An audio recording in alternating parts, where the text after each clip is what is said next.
Hello बच्चों। तो आज की इस वीडियो में हम पढ़ेंगे exponents of a real number. देखो exponents of a real number होते क्या हैं, ठीक। तो उसको जानने से पहले दो तीन फॉर्मूले मैं आपको सिखा दे रहा हूं। देखो, अगर a to the power m है into a to the power n है, तो इसका मतलब क्या होता है, जब बीच में मल्टीप्लाई होता है तब ये दोनों पावर्स क्या होते हैं, आपस में ऐड हो जाते हैं, ठीक।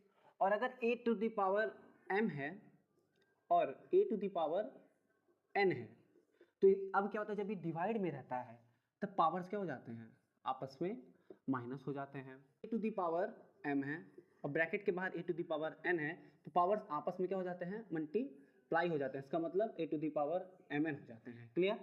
और अगर a टू दी पावर 0 है तो इसकी वैल्यू क्या हो जाती है, 1 हो जाती है। और अगर a to the power minus n है तो इसकी वैल्यू क्या हो जाती है, a to the power a n हो जाती है, ठीक है। तो वो अभी तक हमने देखा कि हमारे बेस सेम है और हमारे पावर्स एक्सपोनेंट्स जो है हमारे चेंज हो रहे हैं। अब जो है हमारे एक्सपोनेंट सेम रहेंगे और बेस क्या हो जाएगा, अलग हो जाएगा। तो देखो, अगर m a to the power m है और b to the power m है, तब क्या होगा, इसका क्या होगा, हमारा a b और पावर क्या हो जाएगा, हमारा m हो जाएगा। इसका मतलब a b आपस में मल्टीप्लाई हो जाएंगे और क्या हो जाएगा, m हो जाएगा, ठीक। कैसे a to the power m है और b to the power m है, तब क्या होगा, a b पावर क्या हो जाएगा, m हो जाएगा। क्लियर। लास्ट हमारा स्क्वायर वाला आता है, जैसे कि x to the power root में यहाँ n है, मतलब कि रूट में कुछ भी हो सकता है, यहाँ पे 2 भी हो सकता है, 3 भी हो सकता है, 4 भी हो सकता है।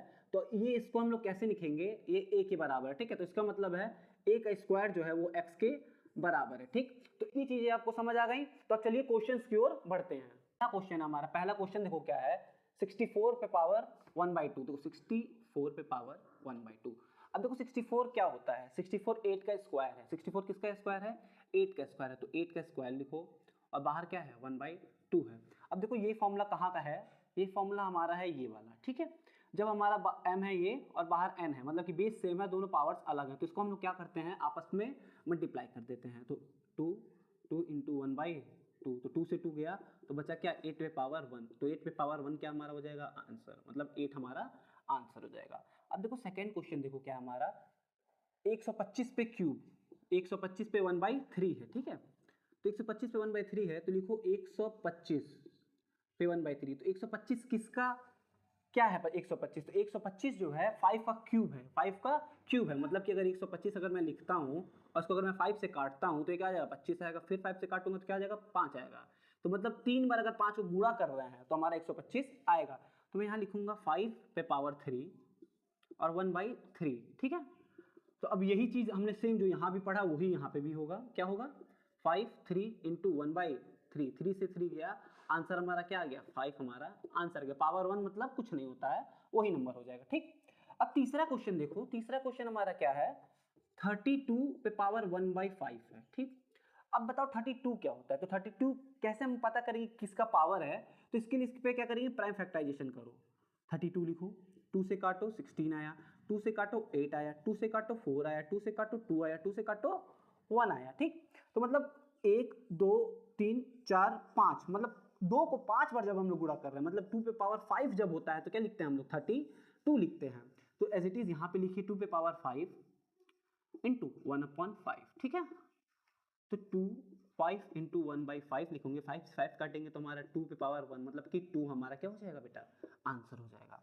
अब क्वेश्चन हमारा क्या है, 16 पे पावर 3/4। अब देखो 16 क्या होता है बाबू, 16 जो हमारा होता है 4 पे 4 का पावर होता है, मतलब 4 पे पावर 2 भी होता है। और 2 के फॉर्म में अगर लिखना है हमें तो कैसे लिखेंगे, 2 पे पावर 4। अभी कैसे हुआ 16 कभी करके मैं आपको दिखा देता हूँ। 2 से काटेंगे 8 आएगा, 2 से काटेंगे 4 आएगा, 2 से काटेंगे 2 आएगा, मतलब 2 गुणे 2 गुणे 2 गुणे 2, मतलब 2 पे पावर 4। तो यहाँ लिखो 2 पे पावर 4 और 3 पे पावर 3/4। तो सेम जो अभी यहाँ पे किए थे इसी फॉर्मूला को हम लोग यहाँ यूज करेंगे। क्या होगा, 4 इंटू 3/4, 4 से 4 गया, 2 पे पावर क्या बना, 3 बना। और 2 पे पावर 3 क्या होता है, यहाँ देखो 2, 2 पे पावर 3, चलो मैं करके आपको बता देता हूँ, 2 इंटू 2 इंटू 2, मतलब 2 2 जा 4, 4 2 जा 8, हमारा 8 हमारा क्या हो गया, आंसर हो गया। अब चलो करते हैं फिफ्थ क्वेश्चन। फिफ्थ क्वेश्चन हमारा क्या आता है, 9 पे पावर 3/2। अब देखो 9 क्या होता है, 9 हमारा 3 का स्क्वायर होता है, ठीक है। तो यहाँ लिखिए आप 3 का स्क्वायर इंटू 3/2, 2 से 2 गया और पावर क्या बचा, 3 पे पावर 3। अब 3 पे पावर 3 मतलब क्या होता है, 3 इंटू 3 इंटू 3 करिए, 3 3 जा 9, 9 3 जा 27, 27 हमारा आंसर हो गया। यहाँ तक कोई दिक्कत नहीं हुई होगी आपको, क्योंकि एकदम सीधा आसान है। मैंने सिर्फ इसीलिए आपको इतना एग्जांपल लेके बताया है कि आपसे कोई भी मिस्टेक ना हो, ठीक है। चलिए अब 6 क्वेश्चन करते हैं। 6 क्वेश्चन में हमारा क्या है, 2 पे पावर 2/3 इंटू 2 पे पावर 1/3। अब देखो यहाँ पे हमारा क्या हुआ, बेस सेम हो गया और हमारा जो एक्सपोनेंट्स है वो चेंज हो गए। तो अभी कौन सा फॉर्मूला लगेगा, ये वाला लगेगा। देखो पावर, सॉरी हमारा कौन सा, ये वाला फॉर्मूला लगेगा, पहला वाला। बेस सेम है और पावर क्या हुआ, हमारे अलग हो गए। तो यहाँ पे सेम वैसे ही करिए, 2 है, ठीक है। तो बेस सेम है तो 2 ही रखिए और पावर्स को क्या कर दीजिए, आपस में ऐड कर दीजिए। तो 2 पे पावर 3 प्लस 1/3। अब इन दोनों को जब हम लोग ऐड करेंगे तो 3 ही बनेगा और ऊपर भी 3 बनेगा। तो इसका मतलब क्या बनेगा, ये 2 पे पावर 3/3। 3 से 3 गया क्या बचा 1। तो 2 पे पावर 1 क्या होता है हमारा, 2 ही हमारा आंसर होता है, ठीक बेटा। क्वेश्चन हमारा क्या कहता है, 1/3 पे पावर 5/4 है, ठीक है। तो इसे हम सीधा सीधा लिख सकते हैं कि 3 पे पावर 4/5 ये हमारा आंसर होगा। अब चलिए 7 के बाद 8th क्वेश्चन की ओर बढ़ते हैं। 8th क्वेश्चन हमारा क्या है, 11 पे पावर 1/2/11 पे पावर 1/4।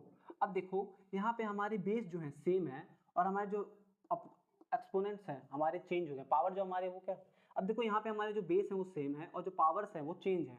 तो जब डिवाइड वाला आया तो अब कौन सा लगाएंगे, ये वाला लगाएंगे। तो 11 1/2 माइनस 1/4। अब इसका एलसीएम लीजिए, अगर 1/2 माइनस 1/4 का अगर मैं एलसीएम लेता हूँ तो इसका एलसीएम क्या आएगा, 4 ही आएगा। ये 2 माइनस 1 क्या हो जाएगा, 1/4 हमारा आंसर आ जाएगा। क्या आ जाएगा, 1/4 आ जाएगा। तो मतलब 11 पे पावर 1/4 हमारा आंसर आ जाएगा, ठीक है बेटा। चलिए अब 9th क्वेश्चन करते हैं। 9th क्वेश्चन हमारा क्या है, 7 पे पावर 1/2 8 पे पावर 1/2। देखो यहाँ ध्यान से देखो, यहाँ हमारे बेस जो हैं वो चेंज हो रहे हैं और जो हमारे पावर्स हैं वो हमारे पावर क्या है, सेम है। तो जब बेस चेंज हो जाएगा और पावर सेम रहेगा तो हम कौन सा लगाएंगे, ये वाला लगाएंगे, ठीक है। तो 7 गुणे 8 1/2। 7 इंटू 8 क्या होता है बेटा, 56 होता है। पावर क्या है, 1/2 है। ये हमारा आंसर हो गया। चाहो तो इसको इस तरह से भी लिख सकते हो, ठीक है। यहाँ क्वेश्चन हमारा क्या है, 8x पे पावर क्यूब 2/3। तो इसे कैसे लिखेंगे, 8 को हम लोग कैसे लिख सकते हैं, 2 पे पावर 3 लिख सकते हैं, ठीक है। तो मैं लिखूंगा 2 पे पावर 3 इंटू एक्स पे पावर 3 और ये क्या हो गया 2/3। अब नेक्स्ट जो हम लोग करेंगे वो क्या करेंगे, 2 पे पावर 3 इंटू 2/3 ये अंदर आ जाएगा और x पे पावर 2/3 इंटू 3 से 3 गया यहाँ, 3 से 3 गया, बचा क्या 2 पे पावर 2 x पे पावर 2। तो ये जब करेंगे हम लोग तो 4x², ये हमारा क्या हुआ, आंसर हो गया, ठीक है बेटा। तो यहाँ तक मैंने 10 क्वेश्चन आपको बता दिया कि 10 क्वेश्चन हमारे इसके मदद से कैसे लगेंगे और ये सबसे बेसिक है।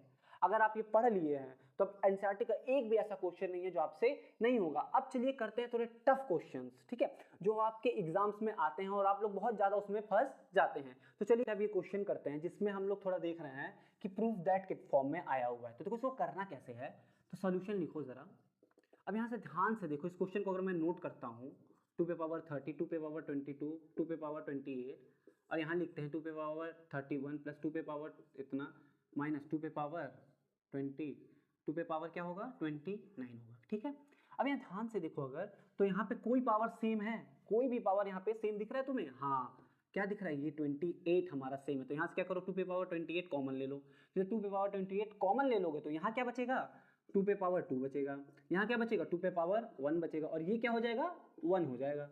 अब नीचे भी वही चीज़ हम लोग करेंगे कि इससे हमारा कट जाइए, ठीक है। तो 2 पे पावर 28 अगर मैं लेता हूँ तो यहाँ क्या बचेगा 2 पे पावर 3 बचेगा प्लस 2 पे पावर 2 बचेगा और यहाँ क्या बचेगा माइनस 2 पे पावर 1 बचेगा। क्लियर है, ये दोनों हम लोग कैंसल आउट कर सकते हैं। अब इसको देखो क्या लिखेंगे हम लोग, 2 पे पावर 2 ये क्या हुआ 4, ये क्या हुआ 2, ये क्या हुआ 1, ठीक। यहाँ क्या हुआ 8, ये क्या हुआ 4 और ये क्या हुआ 2 हुआ। इसको सॉल्व करो तो 6, ये हुआ 7 और ये दोनों करो तो 12, 12 माइनस 2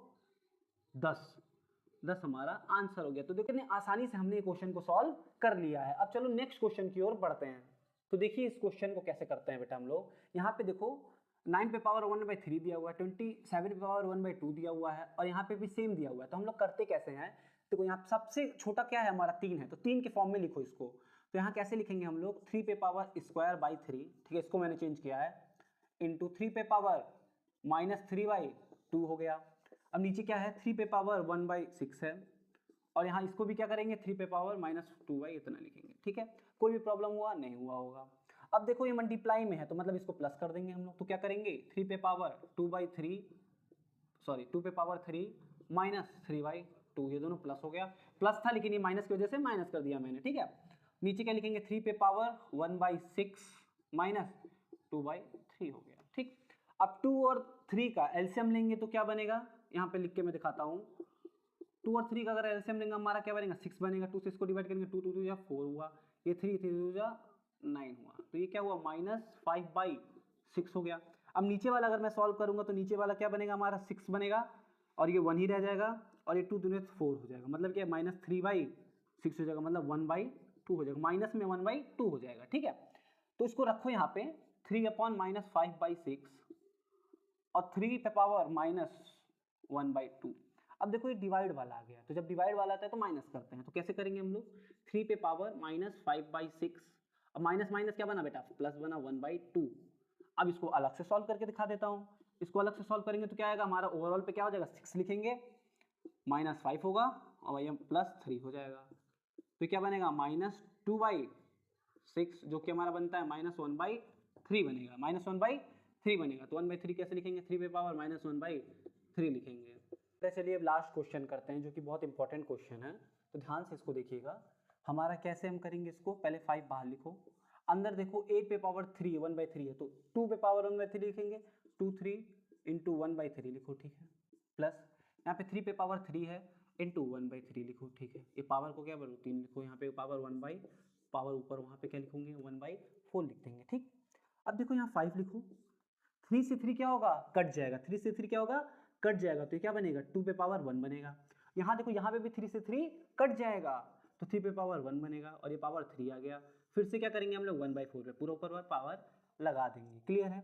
ये दोनों ऐड करेंगे तो क्या होगा 5 होगा, तो लिखो 5 इंटू 5 पे पावर 1/3 लिखेंगे, क्लियर। यहाँ 5 पे पावर 4 लिखेंगे।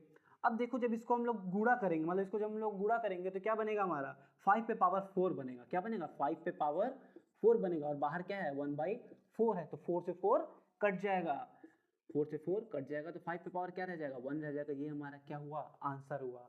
देखो हमने इजी टू टफ क्वेश्चंस किए हैं, मतलब बेसिक टू एडवांस सारे क्वेश्चन मैंने आपको एक्सपोनेंट्स के सिखा दिए हैं। मुझे नहीं लगता है कि इस वीडियो को देखने के बाद तुम्हारा कोई भी क्वेश्चन फंसेगा, चाहे वो एनसीईआरटी का हो, चाहे वो एनसीईआरटी एग्जाम्पलर का हो, चाहे आर.एस. अग्रवाल का हो, चाहे आर.डी. शर्मा का हो। तो अगर किसी और टॉपिक के बारे में तुम्हें वीडियो चाहिए तो कमेंट सेक्शन में जरूर लिखना। तब तक के लिए जय हिंद, जय भारत।